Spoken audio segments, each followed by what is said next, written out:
think we totally should.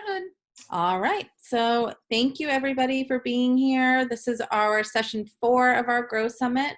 So today we're going to be giving you an overview of the rest of the program components. We did go over yesterday in session 3, the academic component, and today we're going to be covering the other remaining 2 components. So without further ado, I'm going to move us through here. So here's what we'll be covering today. We're gonna just give the refresh what the components are, and then go into the self-regulation component and the social emotional wellness one as well. Okay, so if you guys were here with us yesterday, then you saw this graphic, and this is a visual representation of all of our G.R.O.W program components. And we have that image in the middle there of the 2 heads and the connections being made, because we just want to be very clear that this is all happening through human-to-human connection, right? That is really the foundation for everything. So our 3 main program components are the academic, self-regulation, social emotional wellness, and then you'll see to the right of those are all the main program components in each one, and we're going to be delving into these 2, the self-regulation and social emotional wellness today. We want to give you a reminder, we talked about this yesterday, but of Maslow's hierarchy of needs, just to really set the stage for the rest of the material we're going to be presenting on today. So remembering that in order to move up in this hierarchy, that this is not only just for our students, this is for every human being that this model applies to. And Rosy, feel free to chime in too along the way, but that we all need our basic needs met, our physiological needs met, which is at the bottom here, the bottom tier of this triangle. So we all need things like food, air, water, sleep, clothing, right? In order to be able to access those higher levels. It doesn't mean that we don't have time spent in those higher levels. If we don't have the needs met that are below, it just means that we aren't able to reach our fullest potential in those areas. So not having our safety needs met, we may still be able to experience some feelings of esteem and live in that a little bit, but we're never going to reach our full potential and be able to really embody that and to become the self-actualization. So keeping in mind that a lot of times, especially in this time of COVID-19, everyone's under a high degree of stress. Some people's physiological needs aren't being met. Some people's safety needs aren't being met. And that's not just in times of COVID-19. That could be anytime too. And the reason that can you hear me, guys? Yes. The reason that we spent more time on this yesterday, and it's just a little refresher, is when we start introducing and orienting you to the collaborative proactive solutions model by Dr. Ross Green from Harvard, the big tenet of all of his strategies is that we see students exhibit challenging behaviors because there's some fundamental need or lagging skill that is not developed or met. So this is just a good reminder for us to have as we move forward through the rest of the presentation. Thank you. All right, so we are going to jump into our self-regulation components. And a reminder as well, everybody, that this is really intended to be an overview in our summit. So a lot of these things you may be hearing some of these components for the first time. Yesterday, we went over the comparison between G.R.O.W 1.0 and 2.0 and what components we're leaving behind and which ones we're building on or adding. And so today you're going to see more of what we're building on or adding. And so it may be new to you. And just know that in the fall, we're going to be doing more professional development, and we're really going to be delving deeper into these areas. So of course, please feel free to participate, give us your questions, and know that there's going to be more information and more professional development to come in these areas. So in the areas of, with a component of self-regulation, today we're going to be talking about the new language of behavior. And this is really all about us. Brain states and coaching modality, which is going to be new. Collaborative and proactive solutions model, the brain breaks, which should sound familiar, and then a safe zone or a chill space. So Rosy, you want to start with this Yeah. one? And so we won't spend a huge amount of this because we dove into this yesterday, and our session 2 also addressed this. And this is not a surprise to anyone who's here. Behavior serves a communicative function, and so as a BCBA, this is where I live. But what our focus with G.R.O.W 2.0 is really fundamentally embracing that and watching the narratives that we have. So instead of thinking that students are manipulative or they're just a gangbanger, right? Or they just aren't receptive, they're not willing to put in the effort. We have to really make that commitment to put those aside and view all behavior through the lens of communication. And for some reason, Dr. Green talks about this, Dr. Becky Bailey, those of you who are attending the Conscious Discipline modules, talks about it, that for some reason we seem to understand that the first 18 months of life, and then basically once little humans start talking and exerting their own input and will, our perspective shifts to seeing their behavior not as communicative or a need that they're fundamentally needing help in developing, but as disobedience, disrespect, or purposeful defiance.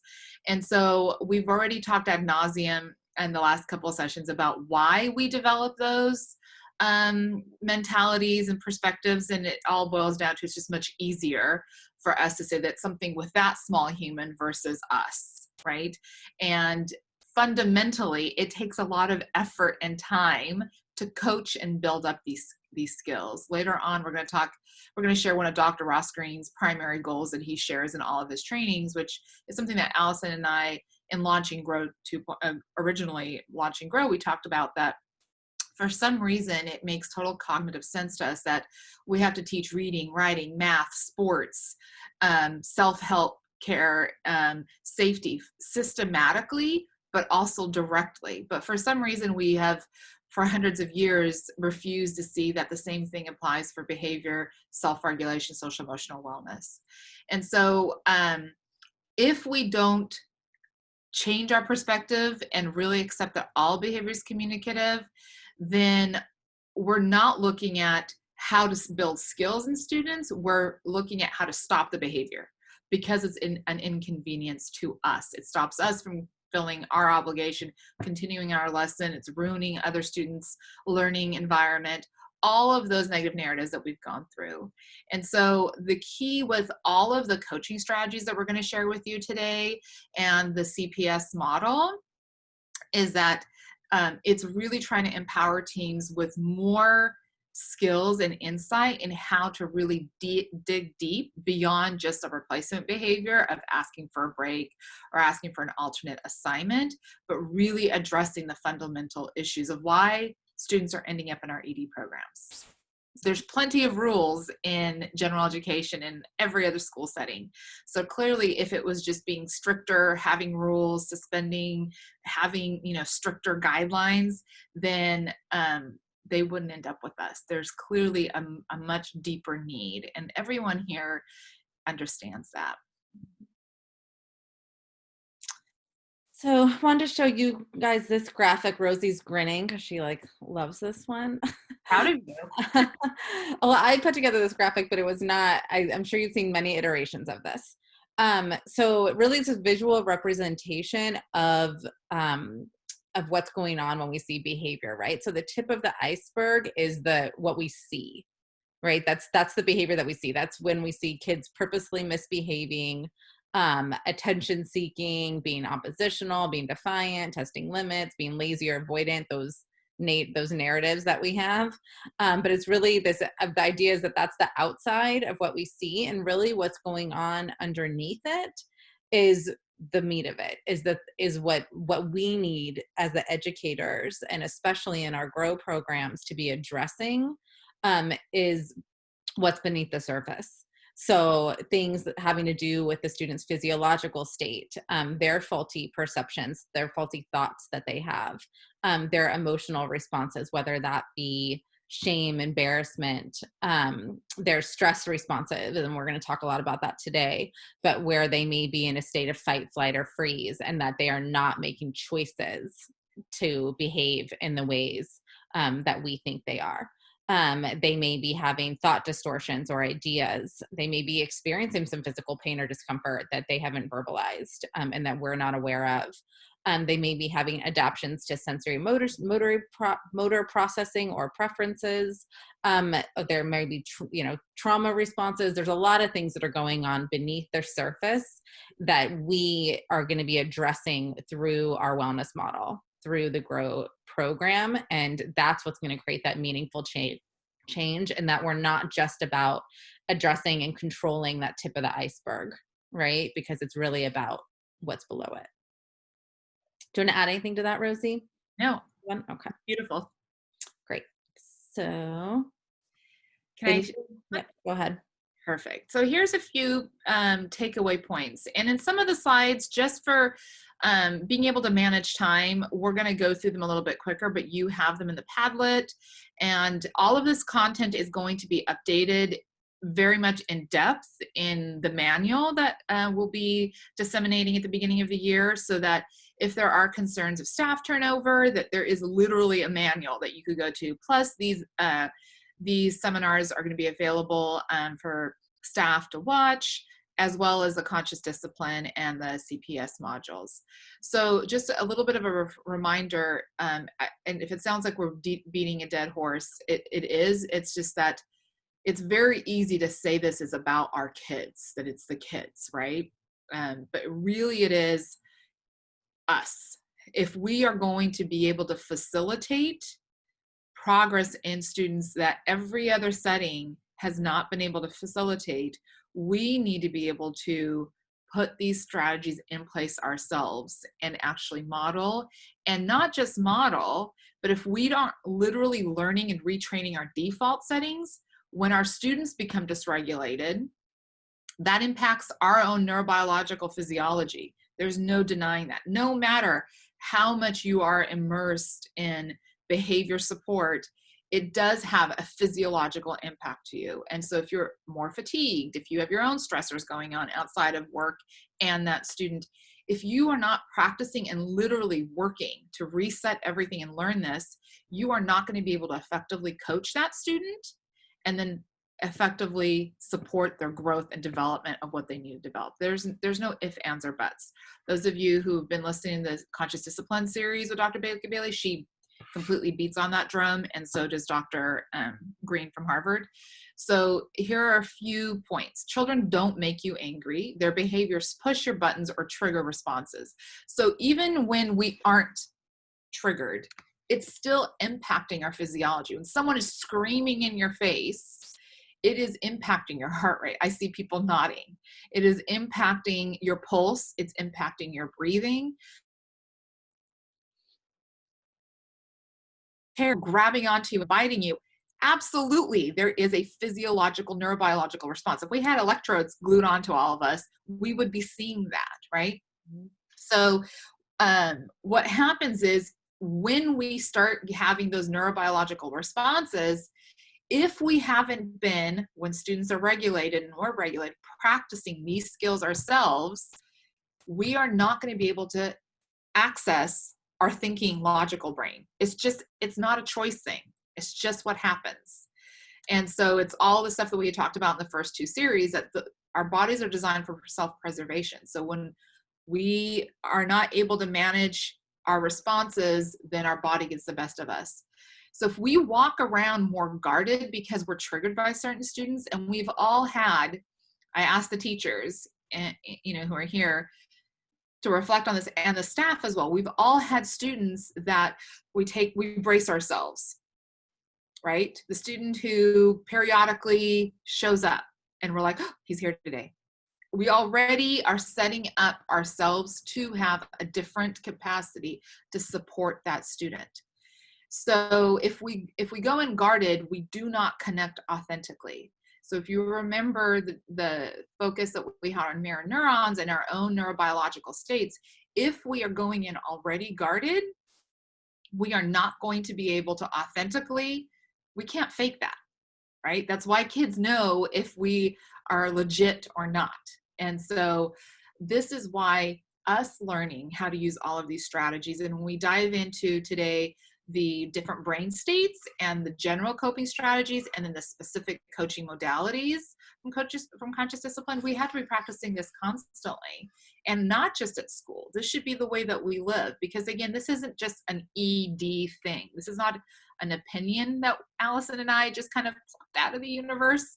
We're not that smart. We think we're pretty smart, but we're really not that smart. This is where science has taken us in education and child development and neuroscience. And we're doing our best with this incredible learning community of G.R.O.W to try to pass this on to our children, so that as our students go through our programs, hopefully they'll be able to benefit from some of this. So what does it mean? Why are we getting triggered, right? And that's because they're physiological responses that are related to our own unhealed wounds. That's just the truth. We all have unhealed stuff. We also have lagging skills. We also have unmet needs, because we were not of a generation that social emotional self-regulation was systematically taught and addressed. None of us were. None of our parents, our grandparents, and we didn't pass that on to our children.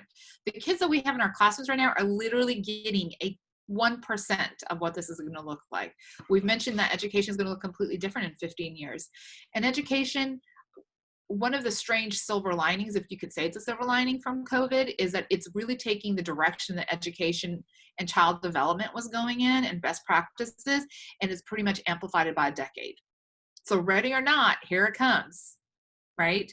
And so this is part of why we have this learning community now, and we want to maintain it in the fall, because there needs to be this space where we can all lean on each other, because we're all at different levels of being ready to go on this journey. But it's happening, and it's been expedited because of COVID. And in our opinion, that's a good thing. So the $1 million question is, do we want to just continue what was given to us and inflicted, right? Because our parents, our teachers, the adults in our lives didn't want to give us anything that was crappy. They had the best intention. But again, like we remember when we said at one point, leeches was a common medical treatment. I mean, we would all like skidoo out of a medical office if all of a sudden the nurse is like, oh, here are your leeches. We're like, what? Like, this is, poppycock. So, we have to make sure that now we have the willingness to do the hard work to retrain those default settings, and knowing our triggers and knowing how to pause the button on our neurobiological cycle. Just because there's not a choice doesn't mean that we can't build up our habituation. Think about crisis negotiators. Think about first responders. The reason that they are able to stay in a calm, neutral, controlled neurobiological state and responding to that stuff is because they've trained for it. And there's a beautiful quote from the book Resilience in Schools that says that educators are really society's first real responders. We are. And we're seeing that right now in COVID, that we are. We're not just where you go and learn to read, write, and do math, right? We provide nurturance, we provide safety, we provide food, we provide guidance in every aspect. And Rosy, I can just jump in. I think this speaks to what we're building on from previous presentations, which we talked about attunement, right? And this is what allows us to be attuned, to be present in the moment with our students, is being aware of these things, is being aware of our own triggers, our own physiological responses that are only natural and normal. It's how we're all wired. But really knowing what are our own individual things that we need to work on and be in touch with, so that we can be present and attuned with our students, because that's really where the change is going to happen. That's really where that connection is going to take place, and the learning is going to happen, because then those students can be attuned, and then they are going to be able to access their higher brain states, which we're going to talk about further. I also want to mention too, just the new language piece, that we're all learning a new language. And Rosy and I talk about this with our own children. Like, we're trying to embody this and use these strategies with our own kids, because like she said, like, we weren't raised like this. So I grew up in a family where emotions were not okay to have. And it's, not really ironic that I became a therapist, because a lot of therapists become therapists because of their own stuff, right? So I've been fortunate enough to learn a lot about that, and continue to learn a lot about myself and how that affected me. So this is a new language for me too, is learning how to recognize my own stuff, and to regulate my own stuff so that I can be present for my children. And it's hard. It's difficult because we're learning a new language. It's like being exposed to Mandarin, and then you're trying to learn it and teach it to yourself while you're trying to speak it and while you're trying to teach it to somebody else. So we're not saying that this is easy, and this is something that we're all going to be able to pick up on, and you guys are going to be ready to roll right away. This is going to take commitment. It's going to take a lot of practice, right? Go ahead, Rosy. No, we're good. We can get to the next slide. Okay. So one of those components that this team is all familiar with, Q-tip, quit taking it personally. So this is really our number one objective, and it sounds so easy when you read it, especially in a cute little like moniker like Q-tip, but how do we do this daily? So daily, this really needs to become our daily routine the moment we walk into our settings, no matter if we're the teacher or the support staff, or for the specialist like me, the behavior, the BCBA that comes in, or Alison is a mental health specialist.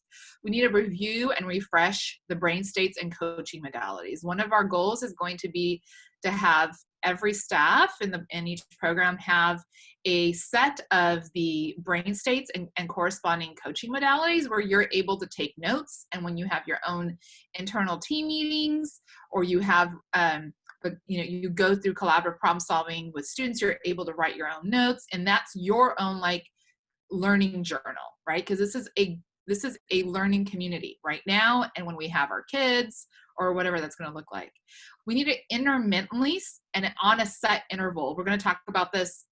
I'm not going to go into too much details because we'll talk about in breathing and wishing well, but we need to be literally from the moment we walk in, and I recommend that you do this all day, practice breathing and wishing well. We're going to also actively participate in SEL. So I know that when we have our SEL lessons, Tristan's going to talk about how he runs his group mental health teams, and that's usually a time either when the mental health therapist or the teacher is running an SEL lesson, where a lot of times staff will catch up on data or stapling papers or grading. We really need to make it a priority that as the entire community that we're participating in the SEL. It's not just what we need to do to the kids, it's what we need to build in them and build in ourselves, right? So you'll have to, as a team, think about maybe it's 1 week on, 1 week off. Maybe if I'm the paraprofessional, this is my week to participate in all the SEL to the best of my ability, unless there's a, extraordinary circumstance we need to attend to, right? And then the following week, it's going to be my colleagues' turn to attend, right? So that we're modeling that engagement. Otherwise, we're sending this message to students that this isn't important. Why do I need to do this, right? And then we need to model and practice actively opting out. If we become consciously aware of when my heart rate is going, I'm turning, those of you who I work with know the authoritarian Catholic immigrant that comes out.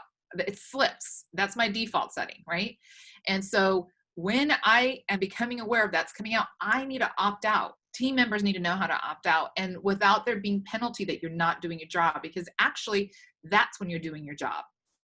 Because when you're beginning to get dysregulated, that neurobiological cycle is activating, you are not going to be able to coach that student. You're going to make it worse.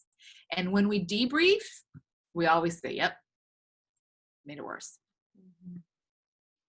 So with breathing and wishing well, Alison, are you okay with me going through this one? Okay, so this is that component that we need to be practicing no matter who you are. And we're going to try to get our on-site administrators to be doing this. Alison and I have lots of goals. We're wanting everybody to be practicing this. And I don't know if anyone yesterday noticed a couple times I did the you guys were probably just thinking, oh, she's exhausted. No, I have my phone set to every 40 minutes. It buzzes because I won't remember, because this is not my default setting. And no matter, and this is all day, and the first couple of times, like my 17-year-olds, what are you doing? Kind of gave me that weird mom look. I'm like, I'm practicing my breathing and my wishing well. He goes, oh, yes, you know, and I'm like, no, I'm not going through a yoga hippie phase. This is neuroscience. And then he walked away. But this is literally how we're going to train our physiology to stay calm and regulated. This is our conditioning. Just like first responders have to practice, just like, you know, those crisis negotiator folks have to practice. This is how we're preparing for the dysregulation. And it is going to be our, sorry, you're just going to jump in real quick, because it's like with our students, right? Like you were saying earlier, it's only natural for our systems to get dysregulated when a student is engaging in behavior, whether they're being disrespectful, whether it's, you know, physical aggression, property destruction, whatever it is that's causing us to feel dysregulated or triggered. It's only normal, right? What we're really focusing on with this is being conscious of that, and that we are starting to get dysregulated, because this is what we're asking our students to do, right? And so we need to be able to do this. And right now, I mean, I feel fortunate in a sense of having my, not all the time, having my preschooler at home right now. So I'm able to practice this with him, right? So if you guys are able to practice this now, then please do, or set your reminders like Rosy does, you know, periodically throughout the day, because I'm able to, with my son, notice when I'm starting to feel really frustrated. And sometimes when I feel that frustration, it's my tendency to add demands, right? To try to control the situation more. And what I've been trying to do when I can catch myself, which is absolutely not all the time, but when I can, is just doing exactly what we're talking about right now, is taking this deep breath, and a few deep breaths, and waiting till I can notice that my system is starting to get back online and I'm more regulated, and not adding demands during that time. It helps us hit that pause button. and I think a piece that we've talked about breathing as part of our coping skill strategies to teach our students for a number of years now. But the piece that Dr. Becky Bailey adds in conscious discipline is the wishing well, which is not, again, like a hippy dippy weirdo thing. It literally is about rewiring our brain's narratives, because when a student starts acting out, we're going to go and, oh, here he goes again. He always has to have his way. Oh, we knew it. Mom warned us. Dad left, you know, for another 2-week stint. It's going to be a nightmare the next 4 days. That stuff impacts our physiology and our ability to respond to that student, and it's going to impact that student. This was the hardest piece for me, was the wishing well, right? And so, because I just, actually the breathing was really hard as well. So all of it was hard. And you can do the wishing well internally, where you literally just say, I wish you well. I wish you all well. Or you could do it verbally out loud. If you don't tell your family what you're doing, because they are going to think you're a little bit of a weirdo. Because the first time I said to my husband, I wish you well, he's like, what? So kind of qualify that, but practice that. And I want us all to have in mind that our number one objective, fidelity objective for this year, is going to be the breathing and wishing well. And that's because we're retraining ourselves and then retraining our students proactively. The brain breaks were very hard for teens to use last year, because it's not an automatic practice that adults use. And because it's not an automatic, I see a lot of nodding, it's not an automatic practice for adults, we're not able to remember to practice that with our kids. So this is why this is going to be our number one fidelity measure. So I actually want us to pause, and Alison, if you can lead through this, because you're a really good breather, like you can't do that. You actually have to use your breathing to try to regulate your physiology. This is why those of us who've had babies, why there's so much emphasis on learning how to breathe, because there's so much hard science about, if you can breathe, it completely changes that neurobiological cycle of responses in the body. Yeah. And just to build on to the wishing well piece, is that it's really about, like, it's about shifting that narrative in our head, which then helps us to impact a student in a more positive way, right? With our intention is in a more positive, we're coming from a more positive place. So we're not necessarily, like Rosy said, verbalizing, I wish you well. We could be thinking that. And when we say wishing well, it means we're thinking the most positive thing about that student, of like, gosh, this is really tough for them right now, right? And we're wishing them well and that they are going to get regulated, that they have that ability to calm down, right? And with our support, we're wishing them well and that they're going to be able to access that skill. We're going to help them with that, and we're all going to get through this together, right? That's really what wishing well is about. And then we're also going to be eventually teaching our children how to do this, our students how to do this for others when they're struggling. So they don't have those negative narratives about their peers too, because what those really are negative narratives about themselves and their own behavior. And Rosy, you had given a really good example about this the other day, and I'm trying to remember what a student said about some other student's behavior and what they were able to do. Oh, it was a student that when he was in a very calm state, was able to say that he couldn't read the word read.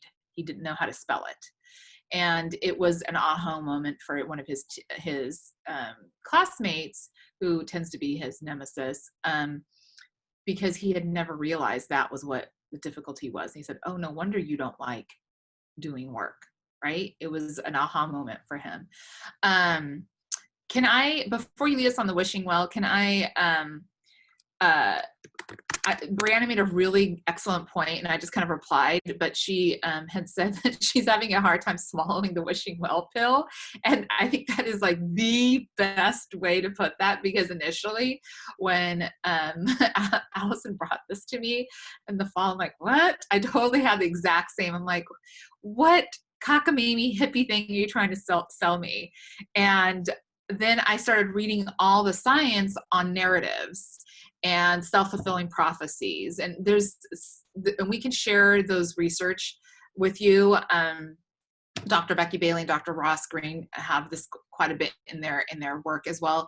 But when I started diving into reading that research, I was like, oh my goodness, that's what the whole point is. We're training ourselves, not just to notice if my physiological responses are calm, but when I start wishing you well, I'm preventing, it's literally about strengthening the pathways. I'm preventing those unhelpful and non-adaptive narratives about students and children's behaviors from coming up.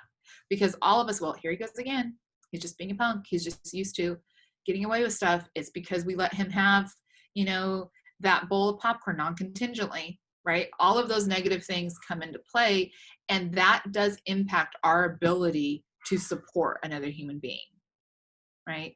So that's why you have to have that practice of wishing well. So we knew that was going to be a response, and I actually think, Brianna, I think you totally get like the bonus gold star for that, because I don't think you could have put it in a better way. Mm-hmm. Yep. So with that said, guys, let's all just take a deep breath. Take a deep breath in. And breathe that out, and wish you well. And you can wish your students well, wish everyone well. And just remember to keep practicing that throughout our days. Okay. And we're going to jump in. I'm just going to read a few comments here before we move on. So Sharon sharing that kind of the same concept of pennies being tossed in and wishing well represents a promise or something to follow. Yeah.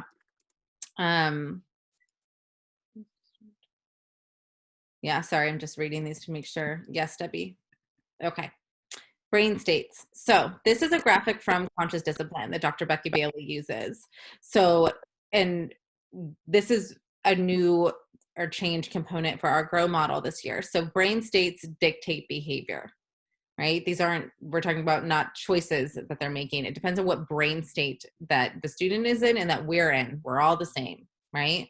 But as we talked about in yesterday's summit, that a lot of our students are living way more in the survival state and in the emotional state. So if we think about like the hand-brain model that Dr. Dan Siegel uses, we have the brain stem down here, which is our survival state. And whenever students are in that state, and especially students that have a high degree of trauma, are living in that state a lot, right? Even chronic stress. So it doesn't even have to, like we've talked about before too, it doesn't have to be what we think of in terms of traditional trauma. It can just be chronic stress that they're exposed to, which chronic stress could be something about they're just asked to perform at a certain level and they don't have the skill set to do that. that can be a source of chronic stress. So survival state being the brainstem, and they're constantly, when they're in that state, they're asking themselves, their system is asking, am I safe? They are seeking that safety so that they can then move up into the higher levels. So moving up, they can then move up into their emotional state or their limbic system. So, and when they're in that emotional state, they are asking, am I loved? Am I cared for? Do I feel that connection, right, with another human being, that co-regulation piece? Executive state, so that would be the prefrontal lobes of our brain, and that's when we're at our optimal states. That's when we're able to access those higher levels of thinking. We're able to learn to acquire new skills. We're able to access academics, those types of things. Rosy, did you want to add anything to that before we go on to these different ones? No. Okay. Do you want to take this slide? Yeah. So the only thing I want to add to the brain states. So this is going to, remember in G.R.O.W 2.0, we had coaching strategies, very general coaching strategies. So we are fine tuning those coaching strategies based on conscious discipline and CPS, which we'll share with you a little bit later. And we're going to have these materials available to you. So these are going to be some of the posters that we're going to get out to your classrooms, so that not only are you going to have your own individual little notebook that you go and refresh, okay, what are the brain states and how do I respond accordingly? They're also going to be up visually, because we need to be able to teach our students about that. So our internal brain state, like Alison shared, dictates our external behavior. So that's why we have to become conscious and mindful of what that state is and correspond to that. Historically, when we come to behavior, the focus is to stop behavior, because we've seen behavior as maladaptive and something that interrupts what the good thing is that needs to happen, right? But we're changing that shift completely and saying that all behavior is serving the function, some kind of communicative function, right? And if it's not an operant behavior, then it's a respondent behavior, and there's still a skill or an unmet need there, right? So if it's a respondent behavior that has nothing to do with like operant strategies, no matter like what, it's not being shaped by the consequence, there's something going on. For example, our students who have really chronic and acute anxiety and depression that engage in school refusal, right? No reinforcement system, no beautiful self-management system that I can develop is going to help that student. We have to dig deeper and address whatever underlying skills and needs need to be met. So we're not trying to stop behavior. We're actually trying to then, and when we dive into the collaborative problem solving piece, instead of us doing this to students, students are going to be brought into. And none of this is 100% brand new. We've been doing pieces of this here and there for years, including in the tiers model, but it's just going to become a much more blatant wellness model versus like a hybrid of things. Alison, you've already talked about the tip of the iceberg, and discipline has to start. So understanding blame. So here, I think we're good. We've already gone through this. So this is a visual that we're going to return to, and it's going to be one of the posters that you will have, because this is our new language. So our brain state, the brain state that the student is in, is going to determine which coaching modality we use, right? If they're in the executive brain state, they're totally regulated, they're open and receptive, and we'll go into more details with that, then we're going to be using those problem-solving coaching modalities. But once they move into the emotional brain state, then we're going to be using those connection strategies. And then if they're in the survival, we're going to be using those safety. This isn't anything that's inconsistent with CPI. The language is just more formal, and it's more oriented to wellness. And then Jermaine Powell made a comment, it wasn't yesterday, I think it was last Friday during the conscious discipline training, that really this type of training should happen before you do CPI. We should all be trained in how to use these coaching modalities before we're trained in how to do physical interventions. Now, around all of these modalities, we're doing general coaching strategies, and we're going to dive into what those general coaching strategies are. Okay, so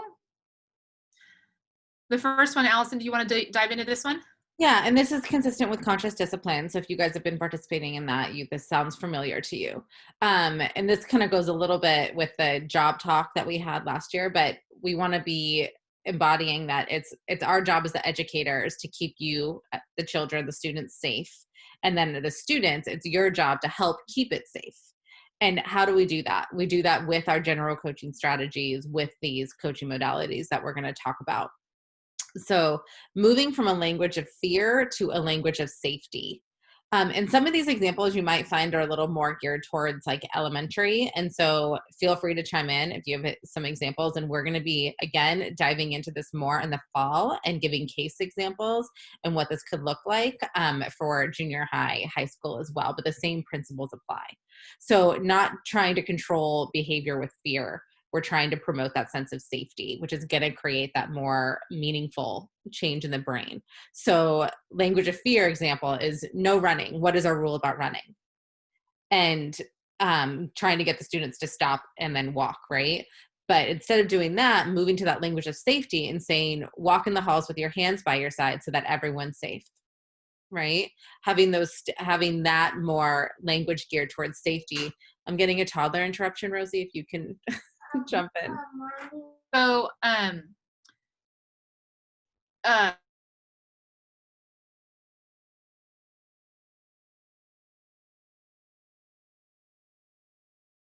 we can't hear you. Oh, can you hear me now? I'm sorry, guys. Yes, we can hear you, Rosy. Yeah.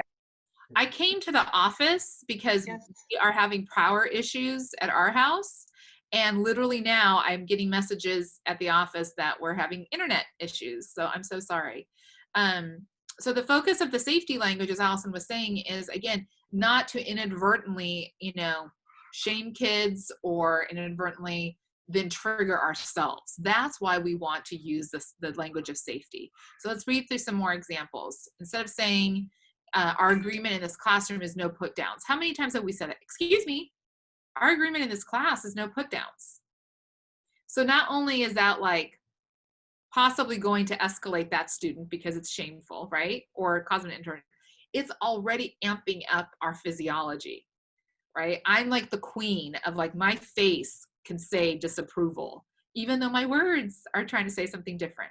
So instead, we can say with language of safety, use words that are helpful. Let's use words that are helpful so that each person feels safe in our classroom. And when we do our breakout sessions later, I think it's in 2 weeks, right, Alison? Yes. We're going to practice this with our breakout groups. Mm-hmm. We're going to practice what would be a typical language of fear versus a language of safety. Excuse me, I'm such an authoritarian. I always say that.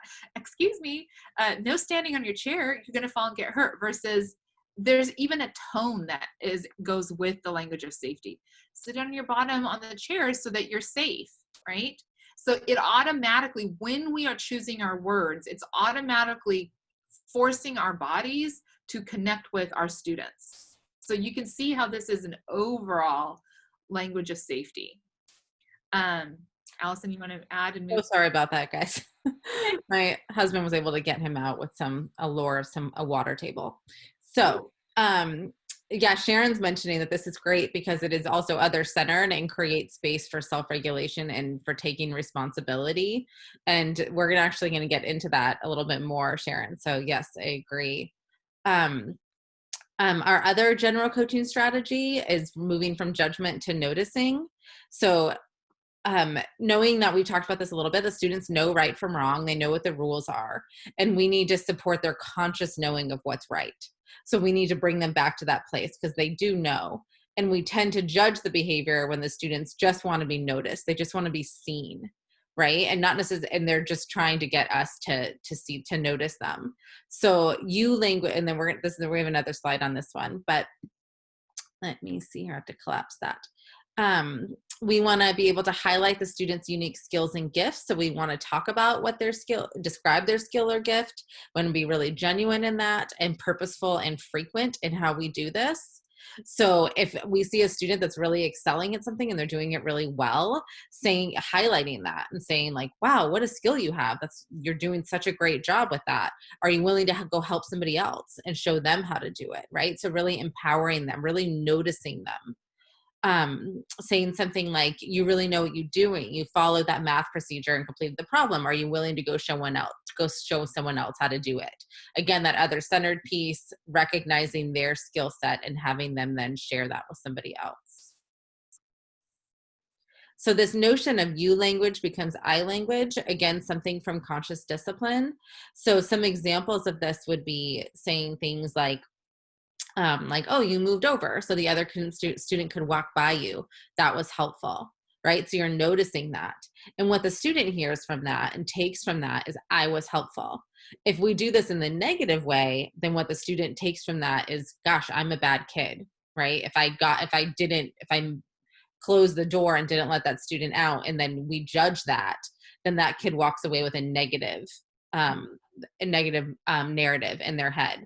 So we want to be focusing on these more positive language in terms of noticing their behavior. You started your work so others knew what to do. That was helpful, right? So again, kid walks away from that thinking, I was helpful. You emailed your history teacher about making up that assignment. That was responsible. They take from that, I was responsible. So I'm sure you can see a pattern developing here. And these apply to us as grownups as well, right? How often, if we were all to be really honest, and our bosses, our supervisors, our bosses were to send us a random email and say, hey, can you call me at 3? Most of us would be like, oh no, what did I do now? Right? Because we have had these very negative narratives built up, sometimes very directly, but then sometimes, more often than not, indirectly. Go ahead, Alison. I was just reading some of the comments and I saw Sharon said, I found myself setting up a sense of fear inadvertently, or, not intentionally, when she used to say, it makes me afraid when you're taking that risk standing on that file cabinet. And of course that's okay. It's like, we're all doing our best. Right. And I think that saying things like, oh, I get concerned, that's not necessarily a bad thing. But what we're just trying to do is just being conscious of the language that we're using, conscious of our tone, and trying to notice the behavior, especially when it's a behavior that is a positive, right? Something that we want to see more of. We want to be noticing that. All right, Rosy, you want to do this one? And then I'll grab the next one. So with the general coaching strategy 3, assertiveness, again, all of these are super familiar to people who've been running SEL programs in their class. They're components of School Connect and Second Step. They're also components of Mind Up. So what we focus on is what we get more of, right? So where we direct our students' attention strengthens those pathways in their brain, right? So we need to help them see people other than themselves. And every time that we are working on this, instead of saying, you hurt her, right? We work on helping the student who was hurt and say, hey, how did that make you feel? What can you say to Billy, right? And so when we coach that assertiveness, we're really helping build positive pathways for both kids or whoever the student, if we're just focusing on one student. And then also the other thing, if you're not seeing that how all of this is connected to us, like it's all about those narratives, where we focus our attention dictates our values. So if we're mindfully, consciously working on using these general coaching strategies, we are going to be purposefully training up the proactive, adaptive skills in our students, right? This is how we teach these skills systematically. And so it gets harder when our kids are bigger and they're coming to us at age 11 or 16 with a lot of maladaptive behavior. We're not going to fix it all, right? No. But we can definitely start remediating some of these things. All right, guys, and I'm going to start going through this a little faster because I know we have some stuff to get through. But continuing with our general skill of assertiveness. So with assertive voice and commands, and this is a quote from Conscious Discipline, that passivity invites aggression. Aggression begets aggression, and assertiveness dissipates aggression. So we need to use an assertive voice that conveys a sense of knowing or no doubt.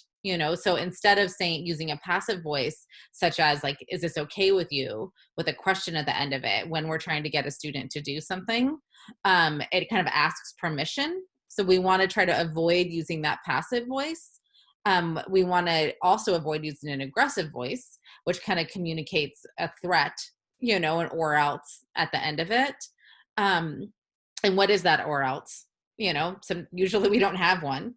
And then an assertive voice tells you what to do without equivocation. So that's what our goal is. So if a student is struggling with another student, what we were talking about before, we want to first go to that victim, the person that was victimized in that situation, and ask them, did you like that?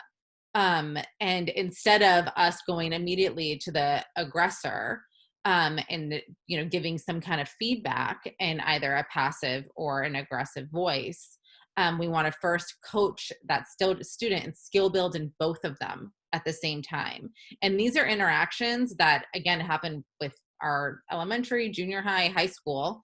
It's different how you navigate this conversation, of course, depending on the age, but it's the same principle, right? Is that we want to skill build with both.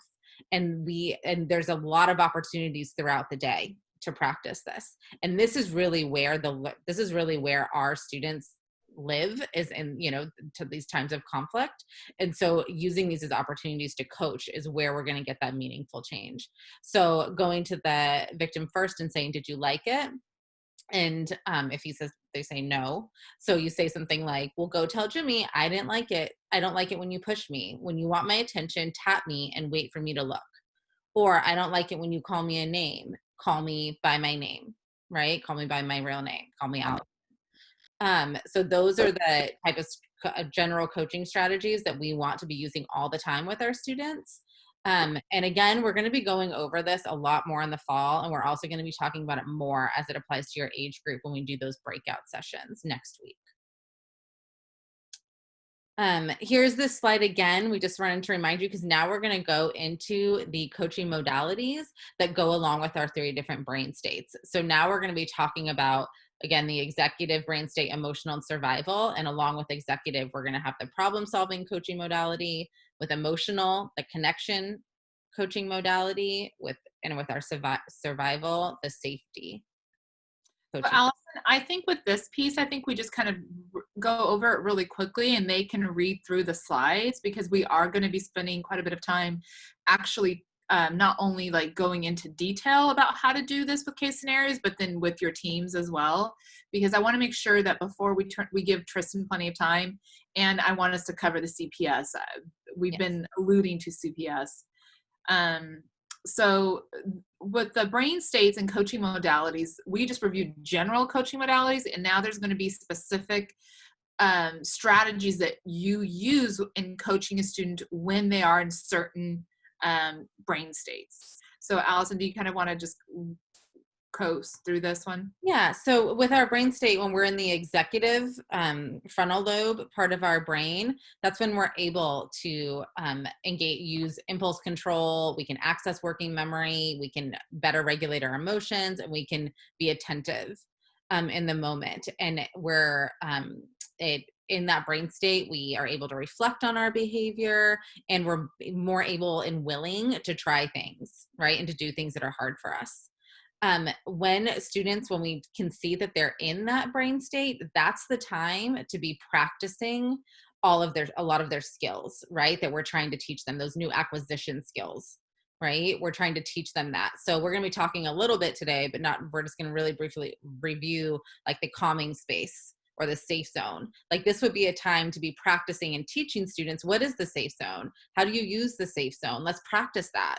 Let's role play that and go through that. For the older kids, you're just going to be verbally, obviously, talking to them about that, right? Then this is also a time when students are in that brain state to use the CPS model, which we're going to talk a little bit more about.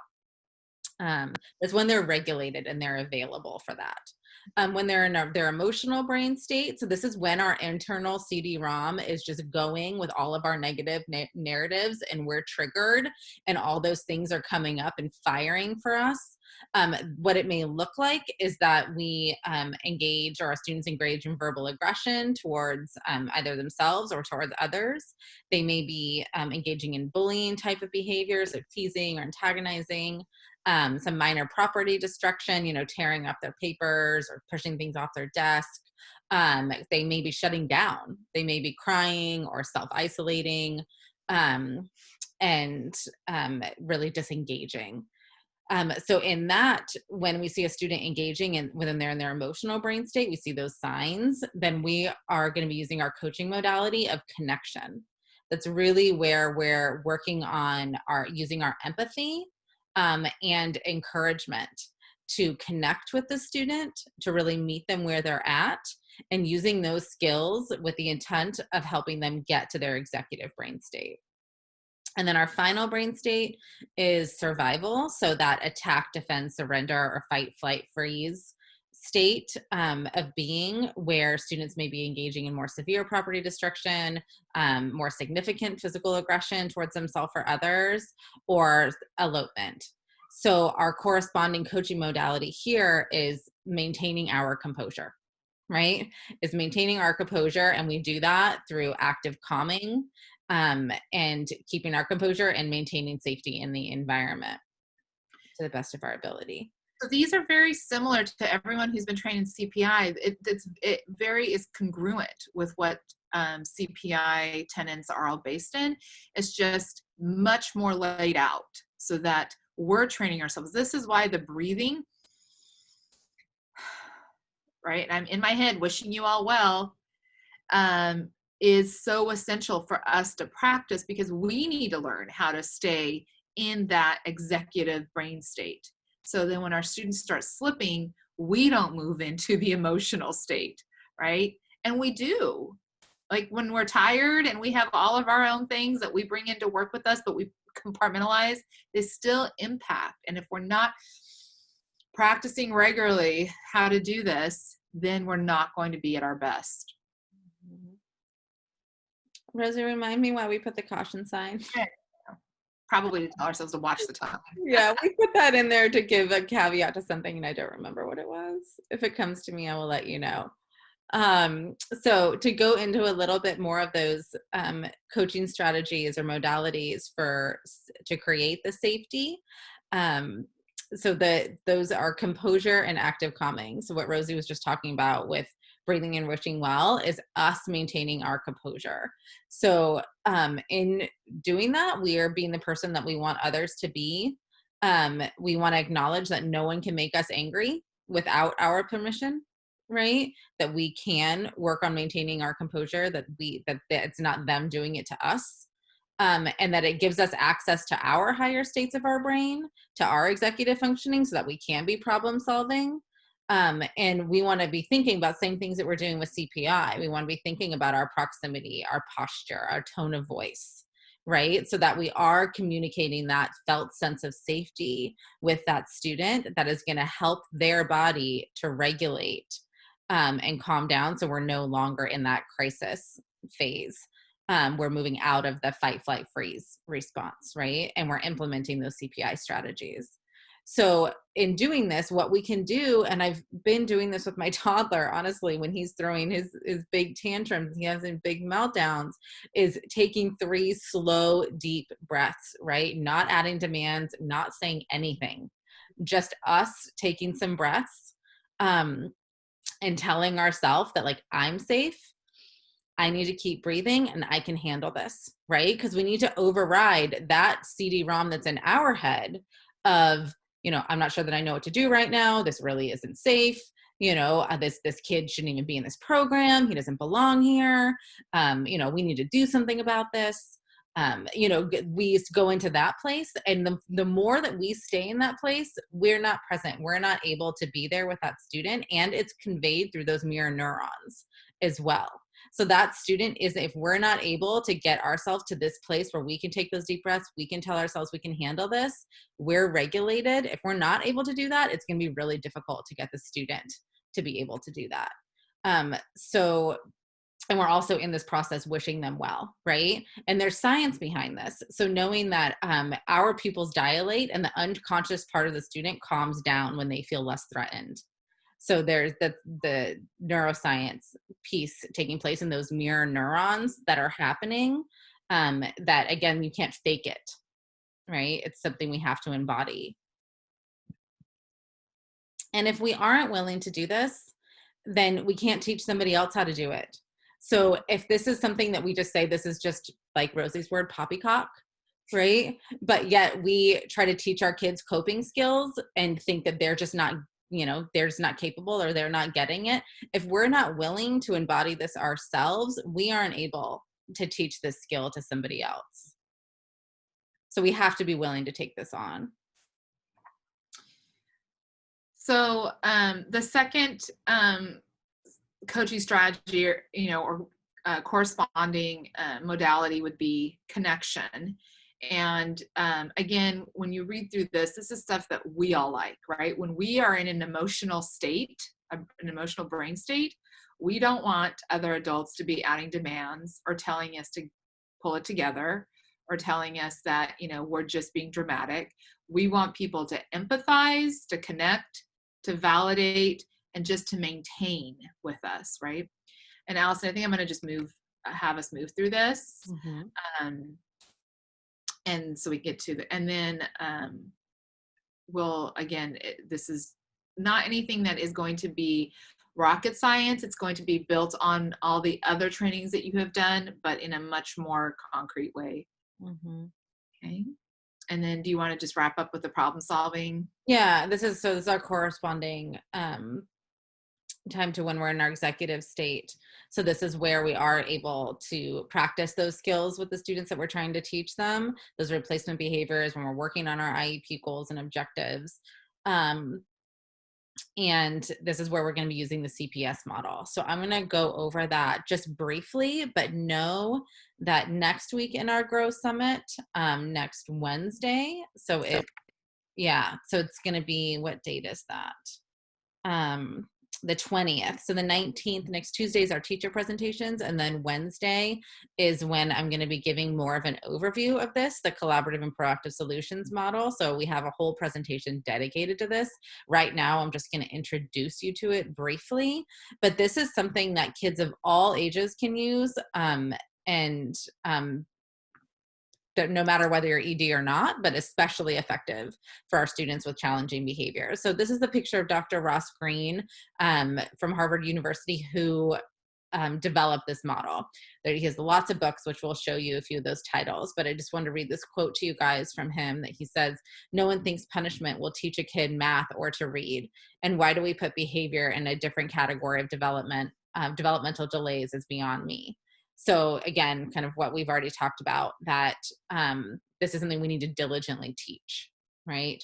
And this is the link to his website, Lives in the Balance, which is just rich with tons of material. So I definitely recommend, if you want to learn more about that now, to go look there on his website.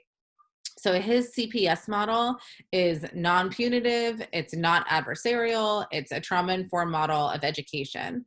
So it's recognized and empirically supported, evidence-based treatment by the California Evidence-Based Clearinghouse for Child Welfare. And it's really based on the premise that behavior occurs when the expectations being placed on a kid exceed that kid's capacity or ability to respond adaptively. So knowing that the kid is lacking the skills to handle certain demands and expectations. And that's what that behavior is communicating, right? That they don't have the skill set or they have an unmet need.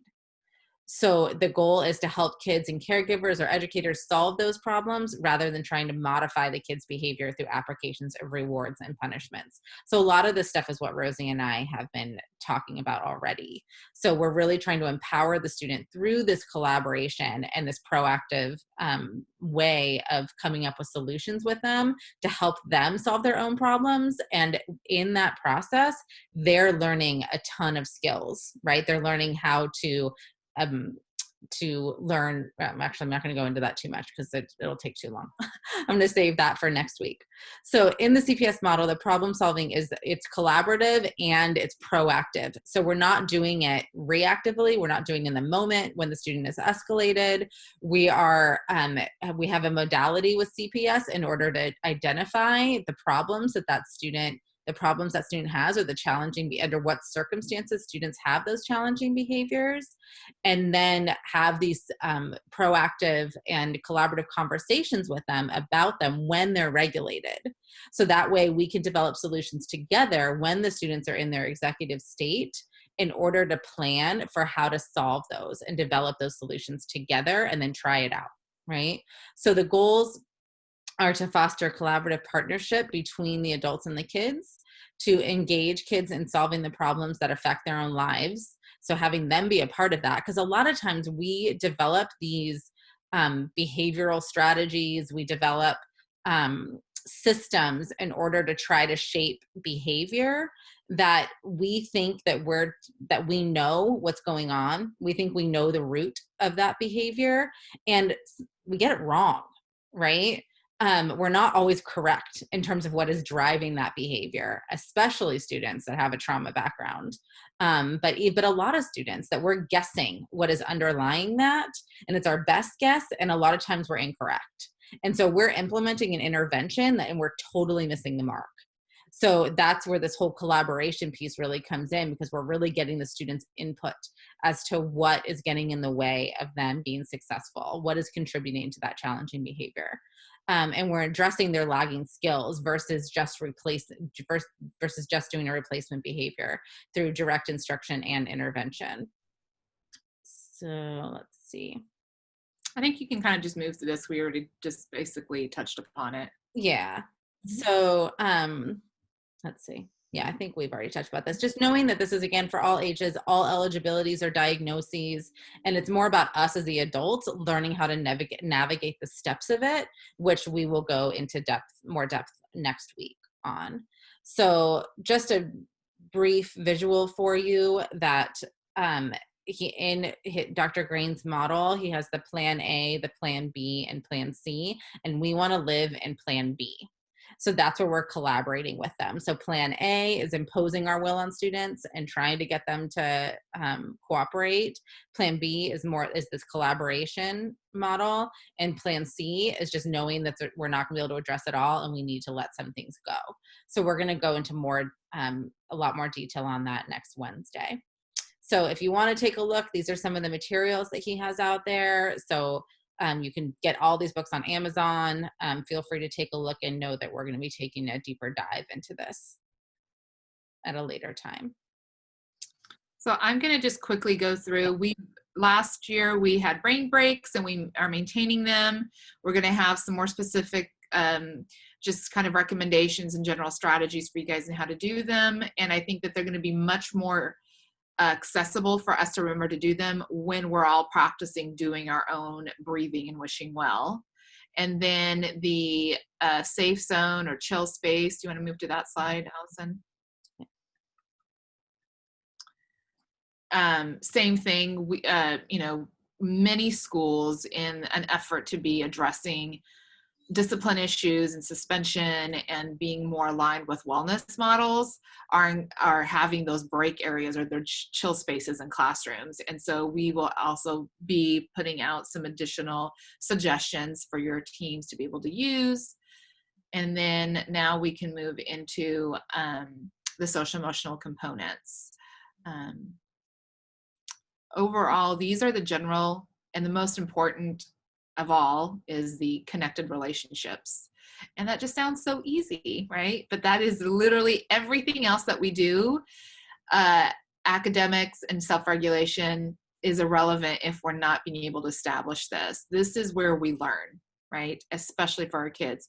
And some key ingredients for connection: eye contact, touch, presence, playfulness, right? Those are all really helpful in connecting and maintaining, especially with our students.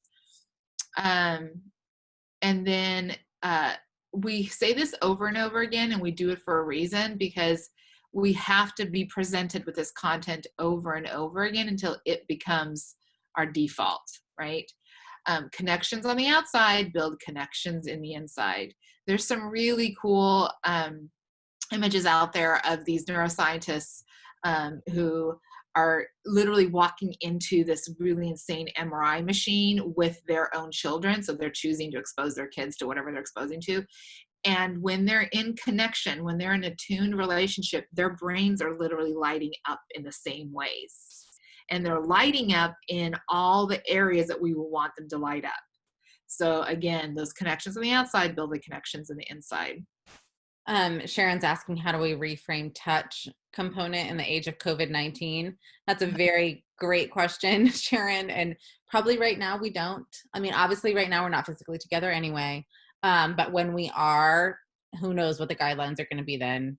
We don't really know. Can't necessarily speak to it right now. So I think that's just kind of a wait and see. But so we'll address that kind of when we get to it. For now, yes, Brianna's saying, yes, noticing is what you can do. Yep. So let's see. All right. I'm going to move on to the G.R.O.W family. So this is another component now for our social emotional wellness piece of our G.R.O.W model. So knowing that we want to create like a feel of a family in our classrooms, that everyone belongs, right? It isn't an us and them. It isn't us in the classroom that are the ones that are the better behaved kids, and then those ones that are really aggressive or elope, and those kids feel ostracized, right? We want us all, the staff and all the students, to feel that we're all in this together, right? That we all belong, and that there are no weeds, which Dr. Becky Bailey talks about and fits very well with our G.R.O.W tree, is that there are no weeds. So there's nobody that is bad, or that maybe a student is engaging in a lot more behavior than others. And it doesn't mean that they don't belong here. It doesn't mean that they're flawed in some way. It means that we need to really work on wishing them well and skill building, right? And so we want us as the adults to embody that, and also to be teaching the kids this philosophy that that a family at its goal has the optimal potential and development of each family member in mind, knowing that we're all trying to help each other be the best we can be. So this is something that we want our students to really embody, and that it starts with us embodying it too, right? And I'm going to move on a little bit just because I just want to add a couple things to this, and you can do the ritual piece, is that our students are looking for a family. Yeah. I mean, they're going to find one, so we better create it. And so they're either going to look for it in gangs, right? That's why gangs are so effective in drawing, one of the reasons. And one of the biggest maintaining reasons, right? Or they're going to look for it in drugs. They're going to look for it in pornography. They're going to find where they belong. So, we can continue to dig in our heels and say, well, they have to earn. That's why we're getting rid of honors, because it did not lend anything good. Created power struggles, and then it made students who struggled. It would be the equivalent. This is where I had my aha moment in October. There's a student that perpetually, an elementary school student, not making it to honors and suffering, bawling that he wasn't making it to honors. And nothing that we seemed to put in place of like self-management and replacement behaviors was working. And then I realized, oh my gosh, it's the equivalent of me not giving that student who needs glasses, taking her glasses away from her all day and saying, well, you don't get to go to honors because you weren't able to do your academics because you didn't have your glasses, right? He doesn't have the skills. He doesn't have the fundamental skills to maintain what he needs to do to earn enough points to get to honors. And he wants to be in honors because he wants to be in community. So it really just was feeding. And then we're wondering why he was spending all night as a third grader doing things that he shouldn't be doing, right? Sorry, Allison. I know we're trying to wrap up. No, that's fine. So in how to do this, how to establish this G.R.O.W family, so some of the strategies are developing rituals. So knowing that the brain is pattern seeking, so starting the day the same way and ending the day the same way. So this is going to look different, of course, from every class, right? Whether you're elementary, junior high, high school, and even just the students you have in that class. So this is something that we know that it seems really appealing to like have a manual and have it be like complete, which we are going to create a manual, but having it be black and white and completely spelled out for you for like, this is exactly what you do. And this is what every classroom does. And we don't feel like that really serves you. because just like every individual student is different, every classroom is different, right? Every teacher is different. So we don't want to give you a prescription as to how to do this. You and your team develop this, right? So what's the way you want to start your day, and what's the way you want to end your day? And if you have the students that are younger, usually you have them in there for the majority of the day, so they're going to be exposed to these patterns over and over and over again, and that creates a felt sense of safety and belonging. They know what to expect, right? So the more predictable our patterns are, the safer we feel. And then the safer that the students feel, the more able they are to learn. So there's some examples of that I'm not going to go into, but you guys can read. Alison, And I think you should just show the next slide that has like what it is and what it isn't. And then I think we should turn it over to Tristan. okay, great. He can share. So you guys can read through this, but we are going to talk about things like family gatherings. So these are things that, if you remember, self-governance meetings, we are recommending in our GROW model now that we do that again, having a time where we come together as a community. And I know one class does call this like community time, which is great, but where you come together as a GROW family, and everyone participates in this meeting, right? Where we're able to connect.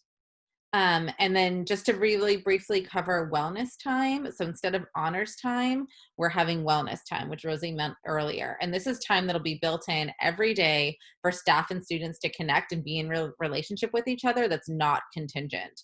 So meaning looking at what it is and what it isn't.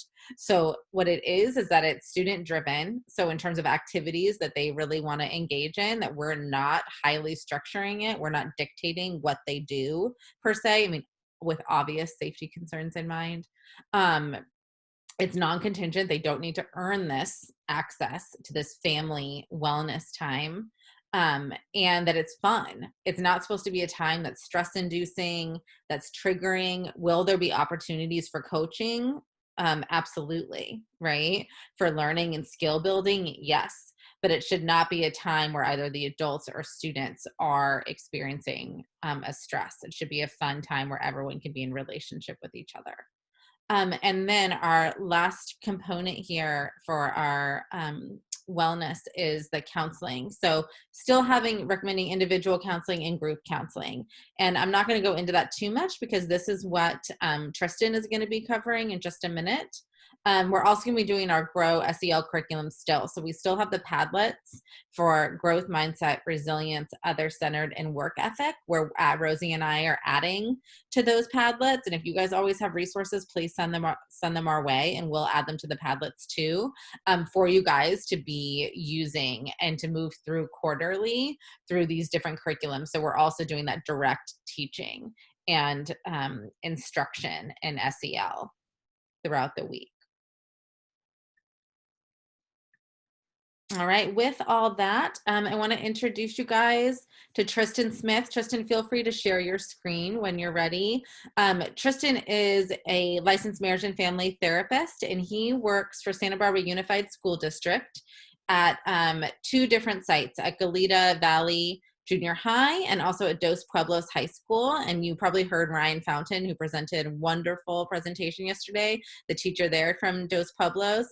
He and Tristan make such a wonderful team working in that class. So Tristan has done an excellent job with group counseling in those programs. So we really wanted him to be able to share with you guys how he's done that. So go ahead, Tristan. All right, can you guys hear me? Yep. Okay, great. So yeah, my name is Tristan Smith. I'm a licensed marriage and family therapist. I work, as Alison said, for Santa Barbara Unified at Dos Pueblos High School and Goleta Valley Junior High. I've been at DP, so my 8th school year wrapping up here, and my 6th at the junior high. And then I was also at Cabrillo High working in their TLP program for a couple of years, about 5-6 years ago. So I work with Alison and Rosy. So they asked me just to speak a little bit about how I run my groups. And so I'm going to just talk a little bit about kind of my style. So I tend to be just a very relationship-based person, but definitely in my work with kids, that's probably the reason I love my job. So I'm just kind of building those connections with the kiddos. So I tend to be very humanistic, strength-based, solution-focused, and then weave in a lot of CBT with my job. And then I just put a little disclaimer here that, these are just things that work for me. And Alison and Rosy asked me to share, but by no means is this me telling you guys what to do. I'm sure there's tons of awesome other strategies that people use, but here are some things that have worked for me. A little bit of a background too. As I get started, the junior high that I work in, I think we'll be on about 12 teachers in like 15 years.